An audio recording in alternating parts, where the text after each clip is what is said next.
Produce children, जिस तरह की 3rd डिग्री टॉर्चर, पापा 2 और बहुत से टॉर्चर सेंटर्स वहां पे अभी भी जो चल रहे हैं, और अंडरग्राउंड टॉर्चर सेल्स हैं। तो एक पूरी नस्ल दर नस्ल कुर्बानियां दी जा रही हैं। और जिस तरह का वहां पे आप समझें कि जिस तरह की मेडिसिन भी आप देख लें, जाली मेडिसिन वहां दी जाती हैं। कोरोना में तो हमने सबने देखा, वेंटिलेटर्स वहां से उठा के उन्होंने इंडियन आर्मी कैंप्स को दिए और उनको उनके कैंटोनमेंट्स के अंदर वो ट्रांसफर किए जो सिविल के लिए थे। वैक्सीनेशन एक्सपायर दी जाती हैं, खाना पीना एक्सपायर दिया जाता है। और ड्रैकोनियन जो लॉज हैं, जो सबसे बड़ी बात है कि कॉलोनियल एरा के, पार्टीशन से पहले के ड्रैकोनियन लॉज जो हैं, जो कि इंडियन कॉन्स्टिट्यूशन के अंदर भी नहीं है, वो भी गद्दारी के जो हैं वो कश्मीरियों के ऊपर डाले जाते हैं। तो क्यों डाले जाते हैं? क्योंकि वो अपनी पहचान के लिए वो खड़े हुए हैं, वो अपनी आजादी चाहते हैं, हक खुदरादियत, यूएन की करारदादों के मुताबिक।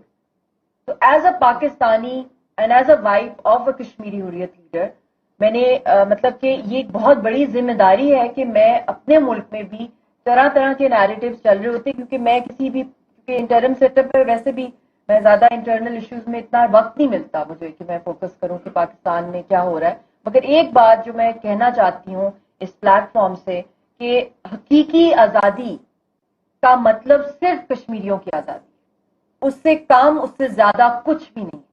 क्योंकि आजादी का जो मीनिंग है वो सिर्फ और सिर्फ उसको वहीं पे जो कश्मीरियों की तहरीक है वो ही जस्टिफाई कर सकता है, और कोई नहीं।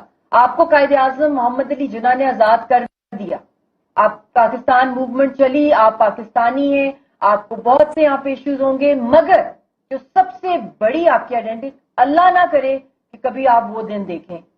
और मेरी लाइफ में मैं समझती हूँ टर्निंग पॉइंट था, मतीन साहब को तो पता है वहीं से, कि जब मैं अपने हस्बैंड को जेलों में जाके मिलने जाती थी, तो I would be taking my daughter with me, because आप तो चिल्ड्रन राइट्स का अफशा बहुत ज्यादा इनका काम है इसके ऊपर।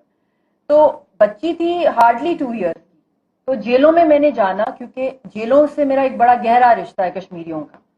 तो वहां पे जिस तरीके से बच्ची की बॉडी सर्च की जाती थी, उसको टॉर्चर किया जाता था, it was so painful for me as a parent, कि वो मेरा भी टर्निंग पॉइंट था। मुझसे लोग अक्सर पूछते हैं कि क्या रीजन था आपका कि आप इतना ज्यादा मतलब कश्मीर के ऊपर आपका। तो जब आपके घर में आपको चोट लगती है और आप बहुत वल्नरेबल फील कर रहे होते हैं, और वहां दुश्मन की आर्मी है, आप चीख भी मारेंगे, आपकी बच्ची को कोई शहीद ना कर दे, उसको पैम्पर्स उसके फेंके जा रहे हैं, उसके बालों को खींचा जा रहा है, उसको सेक्सुअली हरास करने की कोशिश की जा रही है, एक बच्ची को, छोटी सी बच्ची को, इस तरह हर बच्चे को किया जाता है। हम तो कंजर्वेटिव सोसाइटी है, मुझे बोलना पड़ा, क्योंकि मैंने बेशक हम एक बहुत ही मतलब कि कंजर्वेटिव के अलावा बहुत सी चीजें टैबू, मगर कश्मीर के हवाले से जब तक हम अपने घर की एट्रॉसिटीज नहीं बताएंगे, हम दूसरे विक्टिम्स को कैसे वो होप देंगे कि वो भी बोलें। कोई शर्म नहीं, अगर आपके साथ कोई नाइंसाफी हो रही है आप बोलें, एक्सपोज करें आप जो आपके परपेट्रेटर्स हैं, जो ऑक्यूपायर्स हैं। तो वो मोमेंट था, उसके बाद मैंने कहा no, I have to get up, और उसमें my mother played a major role. वापस आने का रोना धोना बंद, become a voice for the Kashmiri women, children, for the cause, for your husband.